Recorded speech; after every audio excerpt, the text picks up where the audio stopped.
Good evening అండి. Welcome to minds academy. ఇది మన అకాడమీ. సో మనం ప్రతిరోజు ఆంధ్రప్రదేశ్ కరెంట్ అఫైర్స్ అనేవి డిస్కస్ చేసుకుంటున్నాం గ్రూప్ 1 మరియు గ్రూప్ 2కి. అండ్ ఈరోజు కూడా కొన్ని important Andhra Pradesh current affairs topics అనేవి మనం డిస్కస్ చేసుకోబోతున్నాం. అండ్ దానిలో ఫస్ట్ ఇంపార్టెంట్ టాపిక్ ఏంటి అంటే ఈ Viksit Bharat Gramin guaranteed Rozgar Ajeevika mission Gramin act. So ఈ పర్టికులర్ యాక్ట్ అనేది ఏదైతే ఉందో దీన్ని కేంద్ర ప్రభుత్వం 2025లో పార్లమెంటు చట్టం ద్వారా పాస్ చేయడం జరిగిందనమాట. అయితే మనందరికీ తెలిసిన విషయమే, ఈ చట్టం పాస్ అవ్వక ముందు Mahatma Gandhi national rural employment guarantee act అనే ఒక చట్టాన్ని పార్లమెంటు 2005లో పాస్ చేయడం జరిగింది. అండ్ దీన్నే మనం ఏమని పిలుస్తామంటే మహాత్మా ఎంజీ నరేగా అని కూడా పిలుస్తాం అనమాట. Mahatma Gandhi national rural employment guarantee act అనేది పార్లమెంట్ చట్టం చేసి 2005లో పాస్ చేయడం జరిగింది. ఈ మన్రేగా యాక్ట్ ప్రకారం ఈ రూరల్ ఏరియాస్లో ఎవరైతే ఉంటారో ఈ రూరల్ ఏరియాస్లో ఉన్నటువంటి హౌస్ హోల్డ్స్కి 100 days of legal guarantee of work అండి. అంటే ప్రతి సంవత్సరం కూడా 100 days legal guarantee of work provide చేయాలనే ఉద్దేశంతో తీసుకొచ్చినటువంటి ఒక ప్రోగ్రామే ఈ Mahatma Gandhi national rural employment guarantee scheme అనమాట. సో దీని గురించి మనం స్పెసిఫిక్గా మాట్లాడుకుంటే ఈ రూరల్ ఏరియాస్లో ఈ క్రాప్ ఫెయిల్యూర్ కానీ వచ్చినప్పుడు, లేదంటే ఈవెన్ మాన్సూన్ ఫెయిల్యూర్ కానీ క్రాప్ ఫెయిల్యూర్ కానీ, సో ఇట్లాంటివి వచ్చినప్పుడు జనరల్గా ఏమవుతుందంటే రూరల్ ఏరియాస్ నుంచి అర్బన్ ఏరియాస్కి ఒక రకంగా డిస్ట్రెస్ మైగ్రేషన్ అవుతుందన్నమాట. Right. So people will migrate from rural areas to urban areas generally ఇలాంటి టైమ్స్లో, అంటే క్రాప్ ఫెయిల్యూర్ టైంలో కానీ, లేదంటే మాన్సూన్ ఫెయిల్యూర్ టైంలో కానీ, లేదంటే రూరల్ ఏరియాస్లో ఎంప్లాయ్మెంట్ ఆపర్చునిటీస్ లేనప్పుడు ప్రజలు జనరల్గా ఆ పీపుల్ ఎవరైతే ఉన్నారో రూరల్ ఏరియాస్లో వాళ్ళు రూరల్ ఏరియాస్ నుంచి అర్బన్ ఏరియాస్కి in search of employment migrate అవుతారనమాట. అండ్ దీన్ని ఏమంటారంటే డిస్ట్రెస్ మైగ్రేషన్ అని పిలుస్తారనమాట.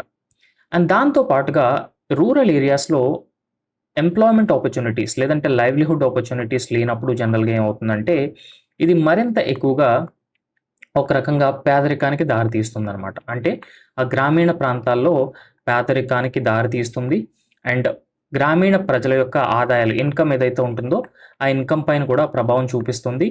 అండ్ దాంతోపాటు ఓవరాల్గా కన్జంప్షన్ ఏదైతే ఉంటుందో వాళ్ళ కన్జంప్షన్ అనే దానిపైన ఇంపాక్ట్ చూపిస్తుంది. అండ్ దాంతోపాటు ఓవరాల్గా ఈ రూరల్ డిమాండ్ పైన కూడా ఎక్కువగా ఇంపాక్ట్ చూపించే అవకాశం అనేది ఉంటుందన్నమాట.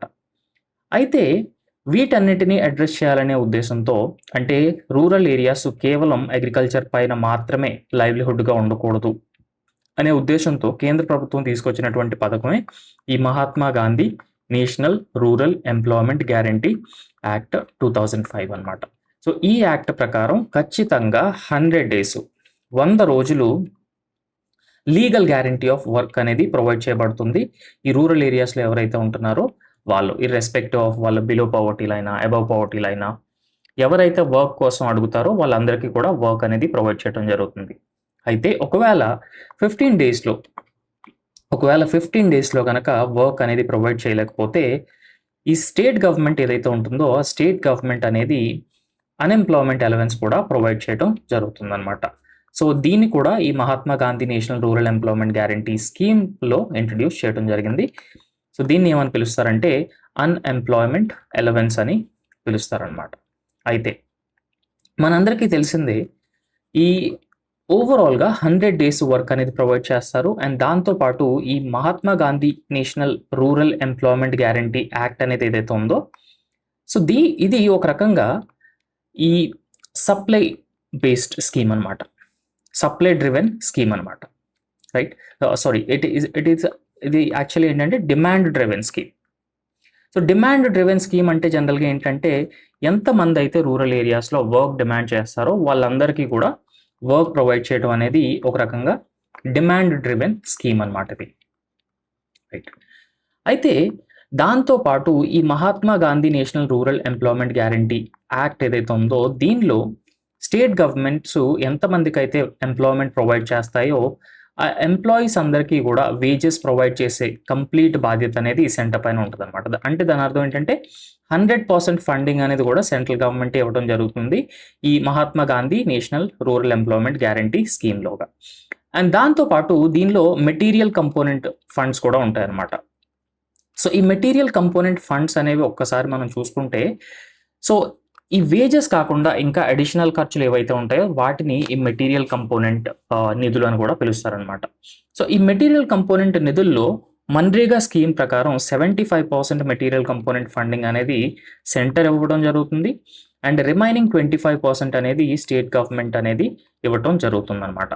అయితే ఓవరాల్గా మనం మెటీరియల్ కంపోనెంట్ కాకుండా వేజెస్ గురించి మాట్లాడుకుంటే 100% ఫండింగ్ అనేది కంప్లీట్గా సెంట్రల్ గవర్నమెంటే ఇవ్వటం జరుగుతుందన్నమాట. రైట్. అండ్ మనం ఆల్రెడీ డిస్కస్ చేసుకున్నాం, ఇది ఒక రకంగా డిమాండ్ డ్రివెన్ స్కీమ్ అనమాట. Right. So demand driven scheme. So దీనిలో భాగంగా ఈ రీసెంట్గా 2025లో ఈ మన్రేగా యాక్ట్ ఏదైతే ఉంటుందో దాన్ని అమెండ్ చేసి కేంద్ర ప్రభుత్వం తీసుకొచ్చినటువంటి ఒక కొత్త పథకమే ఈ Viksit Bharat guaranteed Rozgar Antyodaya mission Gramin act అనమాట. సో ఒకసారి దీని గురించి మాట్లాడుకుందాం, ఇది ఎగ్జాక్ట్గా ఏంటి అండ్ ఇది మన్రేగా యాక్ట్ని ఏ విధంగా చేంజ్ చేసింది అండ్ ఆంధ్రప్రదేశ్ స్పెసిఫిక్ దీనికి సంబంధించిన వివరాలు ఏంటనేది విషయాన్ని ఒకసారి చూద్దాం. ఆంధ్రప్రదేశ్ రాష్ట్రంలో జూలై 1, 2026 నుంచి జూలై 1, 2026 నుంచి ఈ వికసిత్ భారత్ గ్యారంటీడ్ రోజ్గార్ ఆజీవికా మిషన్ గ్రామీణ్ అనే పథకాన్ని జూలై 1, 2026 నుంచి అమలు చేయబోతున్నారనమాట. ఇది కేవలం ఆంధ్రప్రదేశ్లోనే కాదు, దేశవ్యాప్తంగా కూడా ఈ Viksit Bharat guarantee for Rozgar Ajeevika mission Gramin అనే పథకాన్ని జూలై 1 నుంచి దేశవ్యాప్తంగా కూడా అమలు చేయబోతున్నారు. అండ్ ఈ పథకం ఏదైతే ఉందో ఇది ముందుగా ఉన్నటువంటి నరేగా స్థానంలో ఈ పర్టికులర్ పథకాన్ని అనేది తీసుకురావడం జరిగింది సెంట్రల్ గవర్నమెంట్. అయితే ఆంధ్రప్రదేశ్కి సంబంధించి స్పెసిఫిక్గా ఈ పథకం యొక్క మొత్తం వ్యయం ఎంతంటే 7,973 కోట్లు అనమాట మొత్తం వ్యయం ఈ పథకానికి సంబంధించి. అండ్ ఈ పథకంలో కేంద్ర వాటా అనేది 60% ఉంటుంది అండ్ అదేవిధంగా రాష్ట్ర వాటా అనేది 70% ఉంటుంది అనమాట. Right. So let's make a small comparison between Mahatma Gandhi national rural employment guarantee scheme, so 2005లో పాస్ చేసినటువంటి చట్టం, అండ్ దాంతోపాటు Viksit Bharat guarantee for Rozgar Ajeevika mission for Gramin. So ఈ రెండింటికి మధ్య డిఫరెన్స్ ఏంటంటే ఈ మన్రేగా స్కీమ్లో 100 days of legal guarantee of work అండి. సో ఇది ఫస్ట్ డిఫరెన్స్ అనమాట. అయితే వికసిత్ భారత్ స్కీమ్లో 125 days of legal guarantee of work అనమాట. అంటే ఒక 25 days ఈ లీగల్ గ్యారంటీ ఆఫ్ వర్క్ అనేది ఏంటంటే పెంచడం జరిగిందనమాట. రైట్. సో రెండో దానిలో ఇప్పుడు మన్రేగాకి 100% ఫండింగ్ అనేది ఎవరు ఇస్తారని మనం చెప్పుకున్నాం. మన్రేగాలో 100% ఫండింగ్ అనేది సెంటర్ నుంచి వస్తుందన్నమాట ఈ మన్రేగా స్కీమ్లో. అయితే ఈ వికసిత్ భారత్ స్కీమ్లో ఈ ఫండింగ్ ప్యాటర్న్ అనేది చేంజ్ చేయడం జరిగిందనమాట. ఎట్లా చేంజ్ చేయడం జరిగిందంటే ఓవరాల్గా ఈ ఫండ్స్ ఈ వేజెస్ ఏదైతే ఉంటుందో ఆ వేజెస్లో 60% ఫండింగ్ కంపోనెంట్ సెంటర్ నుంచి వస్తే అండ్ రిమైనింగ్ 40% అనేది స్టేట్ గవర్నమెంట్స్ స్పెండ్ చేయాల్సి ఉంటుందన్నమాట. రైట్. సో 100% ఫండింగ్ అనేది ఇవ్వడం జరగదు సెంటర్ నుంచి మన్రేగా స్కీమ్లో లాగా. అండ్ థర్డ్ డిఫరెన్స్ ఏంటంటే ఈ మన్రేగా అనేది ఒక సెంట్రల్ సెక్టర్ స్కీమ్ అనమాట. Central sector scheme. సో ఈ సెంట్రల్ సెక్టర్ స్కీమ్స్లో 100% ఫండింగ్ అనేది సెంట్రల్ గవర్నమెంట్ నుంచి ఉంటుందన్నమాట. అయితే ఈ Viksit Bharat guarantee for Rozgar Ajeevika mission Gramin అనే దాన్ని సెంటర్ సెక్టర్ స్కీమ్ నుంచి సెంట్రల్లీ స్పాన్సర్డ్ స్కీమ్గా మార్చడం జరిగిందనమాట. సెంట్రల్లీ స్పాన్సర్డ్ స్కీమ్గా మార్చడం జరిగింది. రైట్. సో తర్వాత డిఫరెన్స్ ఏంటంటే మేజర్ డిఫరెన్స్ ఈ మన్రేగా స్కీమ్ అనేది ఒక రకంగా డిమాండ్ డ్రివెన్ స్కీమ్ అనమాట. Right. So demand driven scheme. So demand driven scheme అంటే జనరల్గా ఏంటంటే ఈ రూరల్ ఏరియాస్లో ఎవరైతే ఎలిజిబుల్ ఉంటారో ఈ పథకం కింద ఎంతమంది డిమాండ్ చేసినా సరే అంతమందికి కూడా వర్క్ ప్రొవైడ్ చేయాలి ఖచ్చితంగా. అది డిమాండ్ డ్రైవెన్ అనమాట. బట్ ఈ వికసిత్ భారత్ ఏదైతే ఉందో ఇది పర్టికులర్గా ఈ స్కీమ్ ఏదైతే ఉందో రీవ్యాంప్డ్ మన్రేగా ఏదైతే ఉందో అది సప్లై డ్రివెన్ అనమాట. సప్లై డ్రివెన్ అంటే పర్టికులర్గా ఏంటంటే సెంట్రల్ గవర్నమెంట్ ఓన్లీ కొంచెం ఫండింగ్ మాత్రమే ప్రొవైడ్ చేస్తుంది అండ్ అంతకంటే ఎక్కువ ఫండింగ్ అనేది ప్రొవైడ్ ఎంతమంది డిమాండ్ చేస్తే అంతమందికి వర్క్ అనేది ప్రొవైడ్ చేయడం అవ్వదనమాట ఈ వికసిత్ భారత్ స్కీమ్లో. సో జనరల్గా సెంట్రల్ గవర్నమెంట్ కొంచెం ఫండింగ్ రెస్ట్రిక్షన్స్ కూడా ఉంటాయి దీనిలో. సో అందు గురించి ఎంతమంది వర్క్ డిమాండ్ చేస్తే అంతమందికి వర్క్ ఇవ్వలేరనమాట ఈ వికసిత్ భారత్ స్కీమ్లో, రీవ్యాంప్డ్ మన్రేగాలో, రైట్. సో ఇది బేసిక్ డిఫరెన్స్ అనమాట మన్రేగాకి అండ్ అదేవిధంగా ఈ వికసిత్ భారత్ స్కీమ్కి. సో ఈ Viksit Bharat guarantee for Rozgar Ajeevika mission అనే దాన్ని జనరల్గా రీవ్యాంప్డ్ మన్రేగా అని కూడా పిలుస్తారనమాట, రైట్. సో ఈ వికసిత్ భారత్ గ్రామ్ జీ, సో దీన్ని ఎప్పటి నుంచి ఇంప్లిమెంట్ చేస్తున్నారంటే జూలై 1, 2026 నుంచి దీన్ని ఇంప్లిమెంట్ చేయబోతున్నారు దేశవ్యాప్తంగా. అండ్ ఆంధ్రప్రదేశ్లో కూడా దీన్ని ఇంప్లిమెంట్ చేయబోతున్నారు అనమాట. అయితే ఆంధ్రప్రదేశ్లో ఈ పథకం మొత్తం వ్యయం 7,973 కోట్లుగా ఉంటుంది. అండ్ అందులో సెంట్రల్ కంపోనెంట్ వచ్చేసరికి 60% అండ్ స్టేట్ కంపోనెంట్ వచ్చేసరికి 40% అనమాట, రైట్. నా ఆంధ్రప్రదేశ్లో వచ్చేసరికి ఆంధ్రప్రదేశ్లో రాష్ట్ర ప్రభుత్వం రాష్ట్ర గ్రామీణ రోజ్గార్ గ్యారంటీ కౌన్సిల్ అనే కౌన్సిల్ని ఏర్పాటు చేయబోతుంది. అండ్ ఈ కౌన్సిల్కి చైర్మన్గా ఎవరు ఉంటారంటే చీఫ్ మినిస్టర్ చైర్మన్గా ఉండటం జరుగుతుంది అనమాట, రైట్. సో చీఫ్ మినిస్టర్ చైర్మన్గా ఆంధ్రప్రదేశ్లో రాష్ట్ర గ్రామీణ రోజ్గార్ గ్యారంటీ కౌన్సిల్ని ఏర్పాటు చేయడం జరుగుతుంది. So this is important, right. And ఈ గ్రామీణ రోజ్గార్ గ్యారంటీ కౌన్సిల్ అనేది ఈ పర్టికులర్గా ఈ Viksit Bharat guarantee for Rozgar Ajeevika mission Gramin అనే స్కీమ్ని ఇంప్లిమెంట్ చేయడం జరుగుతుంది అనమాట, రైట్. మానిటర్ చేయడం జరుగుతుంది అనమాట. అండ్ దాంతోపాటు రాష్ట్రంలో రాష్ట్ర స్థాయి స్టీరింగ్ కమిటీని కూడా ఎస్టాబ్లిష్ చేయడం జరుగుతుంది. ఈ రాష్ట్ర స్థాయి స్టీరింగ్ కమిటీ చైర్మన్గా ఎవరు ఉంటారంటే ఆంధ్రప్రదేశ్ ప్రభుత్వం ప్రధాన కార్యదర్శి ఈ రాష్ట్ర స్థాయి స్టీరింగ్ కమిటీకి చైర్మన్గా ఉండటం జరుగుతుంది అనమాట.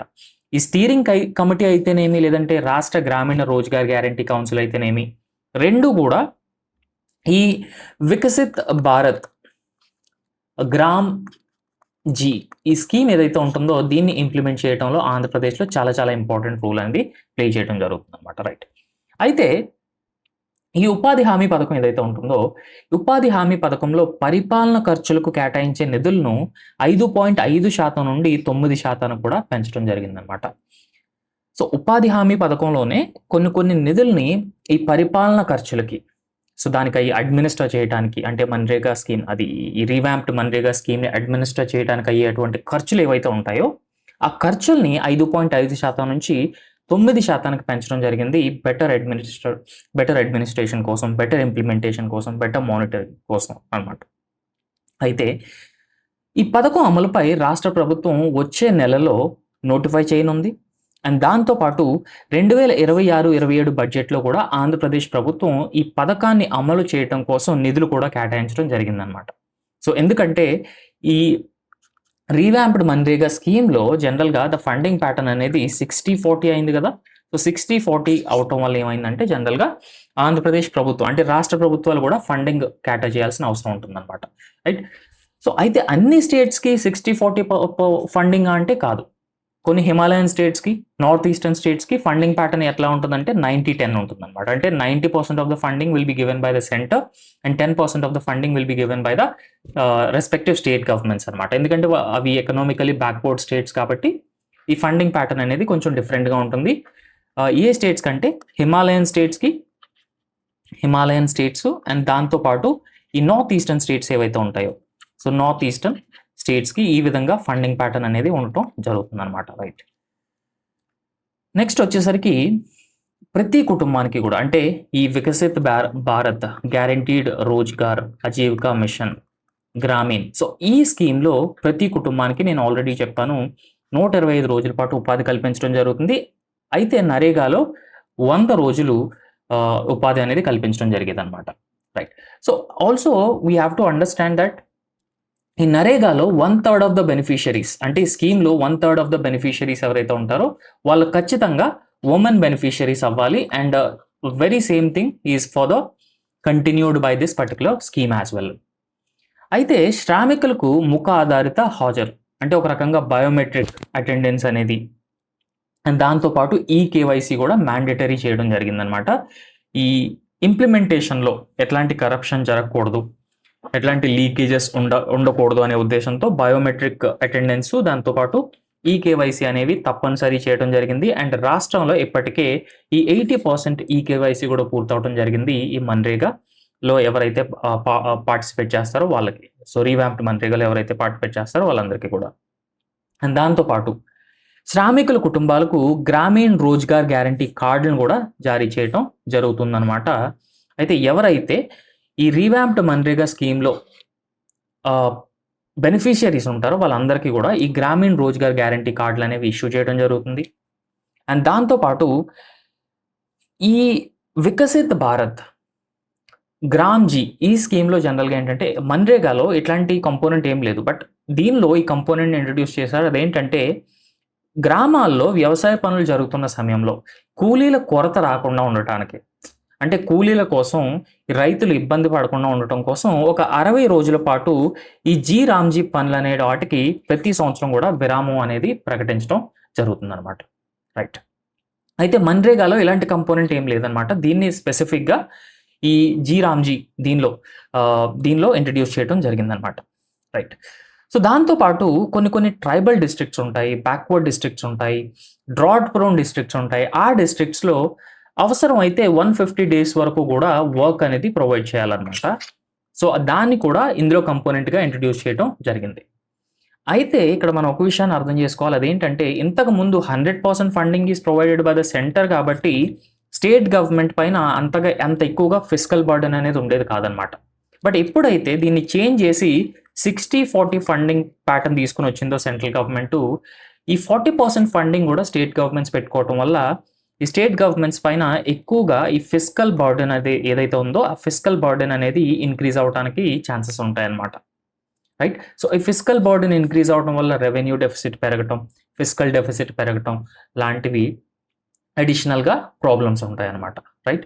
సో, అండ్ ఈవెన్ మనం 16థ్ ఫైనాన్స్ కమిషన్ చూసుకున్నా సరే, ఈ 16థ్ ఫైనాన్స్ కమిషన్ రికమెండేషన్స్‌లో కూడా ఒకసారి మనం రికమెండేషన్స్ పరిశీలిస్తే 41% of the funding, so, I mean total divisible pool ఏదైతే ఉందో ఆ డివిజిబుల్ పూల్‌లో 41% will be given to the states అనమాట.